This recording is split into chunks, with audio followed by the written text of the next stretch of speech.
Hello friends, good morning. तो दोस्तों, आज मैं इस क्लास के माध्यम से वाक्य के भेद के बारे में डिटेल्स में देखने वाले हैं। तो चलिए वाक्य के भेद के बारे में डिटेल्स में बात करते हैं। पहला यहाँ पूछा गया है, वाक्य अनेक प्रकार के हो सकते हैं, उनका विभाजन हम दो आधारों पर कर सकते हैं। आप लोगों को पता होगा वाक्य के दो प्रकार में विभाजन किया गया है, एक जो अर्थ के आधार पर और दूसरा रचना के आधार पर। तो चलिए पहला में देखते हैं अर्थ के आधार पर वाक्य के भेद। तो यहाँ पर बताया गया है अर्थ के आधार पर वाक्य के 8 भेद होते हैं। अगर आपको पूछा जाए कि अर्थ के आधार पर वाक्य के कितने भेद होते हैं तो उसका राइट आंसर होगा 8 भेद होते हैं। और अगर आपको पूछा जाए कि रचना के आधार पर वाक्य के कितने भेद होते हैं तो 3 भेद होते हैं, जो कि आगे देखने वाले हैं। तो चलिए यहाँ देखते हैं अर्थ के आधार पर वाक्य के 8 भेद होते हैं। पहला देखते हैं विधानवाचक। जिन वाक्यों में क्रिया के करने या होने की सूचना मिले उन्हें विधानवाचक वाक्य कहते हैं। जैसे मैंने दूध पिया, वर्षा हो रही है, राम पढ़ रहा है, ये सब विधानवाचक का उदाहरण है। अगला देखते हैं निषेधवाचक। जिन वाक्यों में कार्य न होने का भाव प्रकट होता है उन्हें निषेधवाचक वाक्य कहते हैं। जैसे मैंने दूध नहीं पिया, मैंने खाना नहीं खाया, तुम मत जाओ, ये सब में निषेध का भाव प्रकट हो रहा है। इसीलिए इस टाइप का अगर क्वेश्चन रहे तो वहाँ पर आप लोगों को निषेधवाचक वाक्य राइट आंसर कर देना है। अगला देखते हैं आज्ञावाचक। जिन वाक्यों से आज्ञा, प्रार्थना, उपदेश का ज्ञान होता है उन्हें आज्ञावाचक वाक्य कहते हैं। जैसे बाजार जाकर फल ले आओ, मोहन तुम बैठकर पढ़ो, बड़ों का सम्मान करो। यहाँ पर आज्ञा का भाव प्रकट हो रहा है, इसीलिए ये सब आज्ञावाचक का उदाहरण है। अगला देखते हैं प्रश्नवाचक। जिन वाक्यों से किसी प्रकार का प्रश्न पूछने का ज्ञान होता है उन्हें प्रश्नवाचक वाक्य कहते हैं। जैसे सीता तुम कहाँ से आ रही हो, इसमें प्रश्न पूछा जा रहा है सीता को। तुम क्या पढ़ रहे हो, इसमें भी प्रश्न पूछा जा रहा है रमेश कहाँ जाएगा। ये सब प्रश्नवाचक का उदाहरण है। अगला देखते हैं इच्छावाचक। जिन वाक्यों से इच्छा, आशीष, शुभकामना आदि का ज्ञान होता है उन्हें इच्छावाचक वाक्य कहते हैं। जैसे तुम्हारा कल्याण हो, आज तो मैं केवल फल खाऊंगा, भगवान तुम्हें लंबी उम्र दे, ये सब इच्छावाचक का उदाहरण है। फ्रेंड्स, इस टॉपिक को आप लोग ध्यान से देखें। इस टॉपिक से परीक्षा में 8 से 10 क्वेश्चन जरूर पूछे जाते हैं।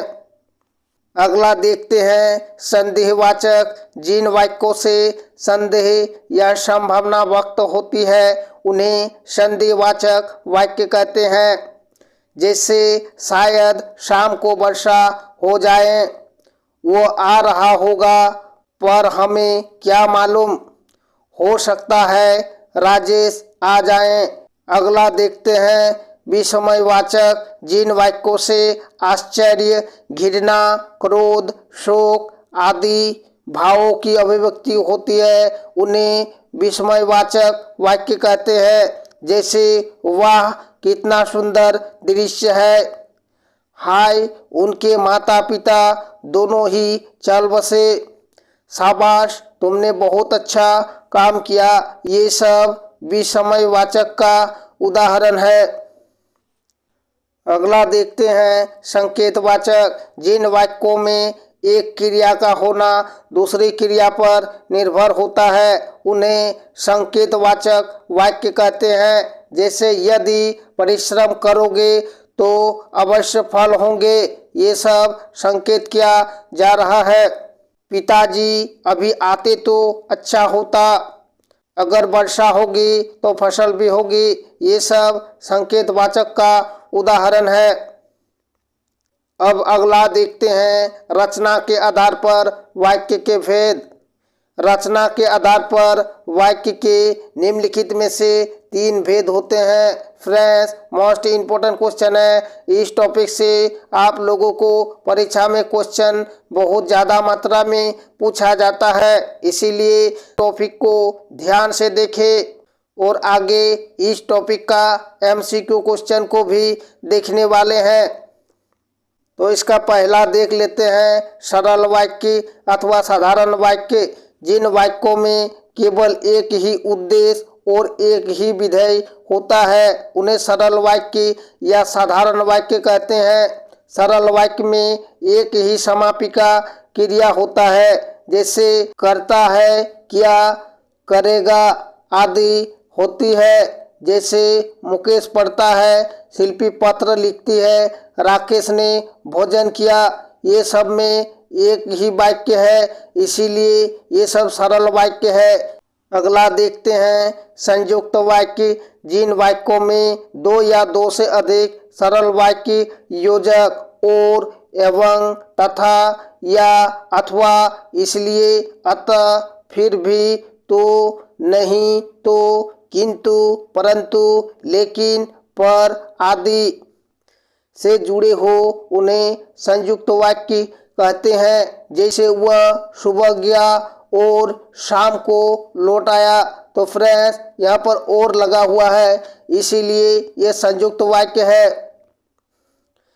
अगला देखते हैं प्रिय बोलो पर, यह पर लगा हुआ है, प्रिय बोलो पर असत्य नहीं बोलो। इस टाइप का अगर क्वेश्चन आप लोगों को देखने को मिले तो आप लोगों को संयुक्त वाक्य राइट आंसर करना है। उसने बहुत परिश्रम किया किंतु सफलता नहीं मिली। देखिए फ्रेंड्स, यहाँ किंतु लगा हुआ है, ये सब उदाहरण में दिया हुआ है। और, एवं, तथा, या, अथवा, इसलिए, अतः, फिर भी, तो, नहीं, तो, किंतु, परंतु, ये सब अगर लगा हुआ रहेगा तो आप लोगों को उसका राइट आंसर संयुक्त वाक्य कर देना है। अगला देखते हैं मिश्रित वाक्य या मिश्र वाक्य। जिन वाक्यों में एक प्रधान मुख्य उपवाक्य और अनाश्रित गौण उपवाक्य हो, तो आपस में की, जो, वह, जितना, उतना, जैसा, वैसा, जब, तब, जहाँ, वहाँ, जिधर, उधर, अगर आदि, तो आदि से मिश्रित मिले जुले हो तो उन्हें मिश्रित वाक्य कहते हैं। फ्रेंड्स, ये सब जितना यहाँ पर उदाहरण दिया हुआ है, अगर क्वेश्चन के बीच में ये सब लगा हुआ रहे तो आप लोगों को उसका राइट आंसर मिश्रित वाक्य मारना है। चलिए इसका डिटेल्स में और देखते हैं। इनमें एक मुख्य उद्देश्य और मुख्य विधेय के अलावा एक से अधिक समापिका क्रियाएं होती है। जैसे मैं जानता हूँ कि तुम्हारे अक्षर अच्छे नहीं बनते। देखिए फ्रेंड्स, यहाँ की लगा हुआ है, इसीलिए मिश्रित वाक्य का ये उदाहरण है। जो लड़का कमरे में बैठा है वह मेरा भाई है। देखिए यहाँ वह लगा हुआ है, इसीलिए यह मिश्रित वाक्य का उदाहरण है। यहाँ पर दिया हुआ है यदि परिश्रम करोगे तो उत्तीर्ण हो जाओगे। तो देखिए यहाँ पर यदि लगा हुआ है, इसीलिए यह मिश्रित वाक्य का उदाहरण है। तो फ्रेंड्स, आप लोग बताइए आप लोगों को ये टॉपिक कैसा लगा। तो फ्रेंड्स, नेक्स्ट क्लास में इस टॉपिक का MCQ क्वेश्चन को देखने वाले हैं। तो अभी के लिए इतना ही, मिलते हैं नेक्स्ट क्लास में इसी टॉपिक का MCQ क्वेश्चन को लेके। Thanks for watching. जय झारखंड, जोहार झारखंड।